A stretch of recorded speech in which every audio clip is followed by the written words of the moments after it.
বাতাস, উইন্ড। বাবু, রাত 2টা থেকে সকাল 9টার মধ্যে বাতাসের গতিটা কত ছিল? Sir average 3 kilometre per hour. 3 kilometre per hour. সিএপির ওজন কত? Sir 65 KG. রং। 7 ঘন্টা পানিতে ছিল, ডেফিনেটলি ওয়েট বাড়ছে পানিতে। গলা কাটা ছিল, গলাতে পানি ঢুকছে, মুখ দিয়ে পানি ঢুকছে, নাক দিয়ে পানি ঢুকছে, স্টমাকে পানি গেছে, সব জায়গায় পানি গেছে।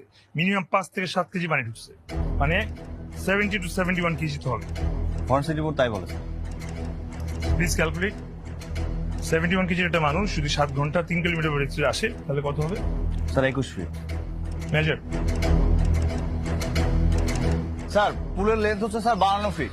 স্যার 4 ফিট দূরে লাশটা পড়া ছিল স্যার। এখান থেকে 21 ফিট স্যার এই পর্যন্ত স্যার আসে, টোটাল 25 ফিট। স্যার এখান থেকে স্যার 27 ফিটের আগে পেছনে লাশটা পড়েছে স্যার।